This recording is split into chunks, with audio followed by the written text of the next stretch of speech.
Assessment. General assessment. Mental status and activity level. Noting if the patient is vigorous, fatigue, playfulness, drowsiness, irritable, and their level of consciousness. Questions will be asked such as, can the patient speak? How many words can he put together? Vital signs. Noting for tachycardia, tachypnea, and an increase of blood pressure. Pulmonary findings. Noting for the presence of inspiratory and expiratory wheezing, cough, chest tightness, shortness of breath, and work of breathing. Abdomen. Noting for presence of paradoxical movement of the abdomen and chest. Assessing for signs of dehydration.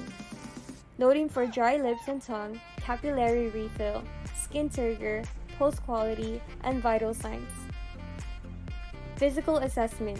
Doctor may examine the patient's nose, throat, and upper airways. Listen to the patient's breathing sounds using a stethoscope since wheezing while breathing out is one of the main signs of asthma. Diagnostic procedures. Spirometry. This is the main test which is generally used by doctors to diagnose asthma for patients 5 years or older. This test helps by determining how well your lungs are working. It is done by taking a deep breath and forcefully breathing it out into a tube that is connected to the spirometer. This will record the amount or volume of air you have exhaled and how long you exhale. If certain measurements are below average for a person your age, it's possible that asthma has narrowed your airways. After taking lung test measurements, your doctor may instruct you to inhale an asthma medication to clear your airways before repeating the test. It's possible that you have asthma if you notice a significant difference after taking the drug.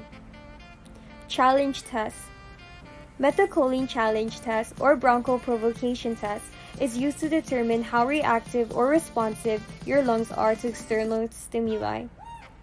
It will assist the doctor in evaluating asthma symptoms including cough, chest tightness, and shortness of breath, as well as diagnosing for the presence of asthma. During the test, you will be asked to inhale doses of methacholine, a medication that can narrow the airways. For each dose of methacholine, a breathing test will be performed to determine the degree of narrowing or constriction of the airways. The test starts with a very small dose of methacholine and will be increased depending on your response until either you experience 20% drop in breathing ability or you reach a maximum dose with no change in your lung function.